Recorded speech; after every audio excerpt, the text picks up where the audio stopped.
ফুলগাজী সদর union BNP নির্বাচনী প্রচারণা ও লিফলেট বিতরণ। ফুলগাজী সদর ইউনিয়ন বিএনপির সাংগঠনিক সম্পাদক জহিরউদ্দিনের নেতৃত্বে সোমবার ৬ অক্টোবর সন্ধ্যায় অনুষ্ঠিত হয় নির্বাচনী প্রচারণা ও ধানের শীষের লিফলেট বিতরণ কর্মসূচি। সদর ইউনিয়নের ৯ নম্বর ওয়ার্ড বড়ইয়া এলাকায় এই নির্বাচনী প্রচারণা অনুষ্ঠিত হয়। এ সময় নেতারা দেশের মানুষের ভোটের অধিকার প্রয়োগে সচেতনতা তৈরির আহ্বান জানান, পাশাপাশি নতুন প্রজন্মকে জাতীয়তাবাদী রাজনীতির প্রতীক ধানের শীষের সম্পর্কে অবহিত করেন। তারা বিএনপির চেয়ারপারসন বেগম খালেদা জিয়ার সুস্থতা কামনা করেন এবং বিএনপির ভাইস চেয়ারম্যান তারেক রহমান ও ফেনী একে সাংগঠনিক সমন্বয়ক রফিকুল আলম মজনুর জন্য দোয়া প্রার্থনা করেন। এই নির্বাচনী প্রচারণা ও লিফলেট বিতরণ কর্মসূচিতে আরও উপস্থিত ছিলেন সদর ইউনিয়ন কৃষক দলের সভাপতি মেজবাহ উদ্দিন, সদর ইউনিয়ন যুবদল নেতা হালিম, মোহাম্মদ সোহেল ও মোহাম্মদ শাহিন, উপজেলা ছাত্র দলের যুগ্ম আহ্বায়ক জাহিদ হোসেন জীবন, সদর ইউনিয়ন ছাত্র দলের সভাপতি রবিউল ইসলাম বাবু, ফুলগাজী সরকারি কলেজ ছাত্র দলের সভাপতি ইমরান হোসেন জয়, ছাত্র দল নেতা অন্তু, সাবেক ছাত্র নেতা ফলাশ, শাহিন, জহির ও ৪ নম্বর ওয়ার্ডের দেলু সহ স্থানীয় নেতৃবৃন্দ। এই সময় বক্তারা বলেন,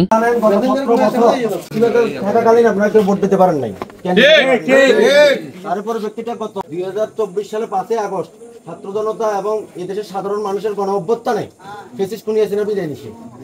আমরা চাচ্ছি আগামী সংসদ নির্বাচনে যাতে আপনারা নিট এন্ড ক্লিন ইমেজে ভোট দিতে পারেন, তার একটা মাঠ ঠিক করে রাখছি আমরা। ইনশাল্লাহ আপনারা সবাই আগামী সংসদ নির্বাচনে দেশনেত্রী বেগম খালেদা জিয়ার পক্ষে ধানের শীষে ভোট দিবেন, এটা আমি আশাবাদ। আমরা ইতিমধ্যে জানি বড়ইয়া গ্রাম শ্রীপল্লই আমাদের ফেনী একে ফুলগাজী উপজেলা মানে বিএনপির অধ্যুষিত এলাকা। যত আওয়ামী লীগ আছে বিএনপি আছে, কিন্তু সবচেয়ে বেশি 99% লোকের বিএনপি সমর্থিত। সুবাদে আমরা আওয়ামী লীগের অবস্থা দেখছেন নি? আওয়ামী লীগের অবস্থা আমরা এই গত 17 বছর কোন রোডটা এক্সিটলে করে দিছে, রোড করছে 50% মানে 100% টাকা আইলে 50% করে মানুষের বুঝাই দিছে। আপনারা দেখছেন যে লোকনাথ মন্দিরের সামনে একটা ব্রিজ গত মনে 3বার একটা টেন্ডার হয়েছিল, 3বার টাকা মাই। ওই কয়েকদিন আগে আমাদের এই ফেনী একে সমন্বয়ক রফিকুল আলম মজনু সাহেব যখন এখানে গেছে, মানে হিন্দু সম্প্রদায়ের লোক ওনাদের রিপোর্ট দিচ্ছে যে আমাদের এই ব্রিজটা 3বারই করার কথা ছিল, কিন্তু 3বারও হয়নি। তার আমরা এই রোডটা দেখছেন, ওই যে রোডটা যা সবাই জানে যে এই এলাকা হচ্ছে বিএনপি অধ্যুষিত এলাকা, এই জন্য রোডটা করছে কি শর্ট করি অল্প অল্প করে দিই গেছে, বই ভাঙি গেছে।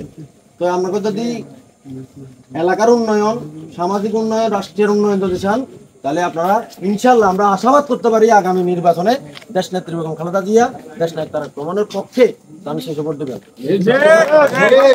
বেগম জিয়ার জন্য, খালেদা জিয়ার জন্য দোয়া করবেন, তারেক রহমানের জন্য দোয়া করবেন।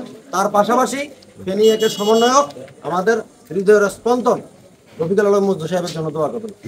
ধন্যবাদ। আসসালামু আলাইকুম।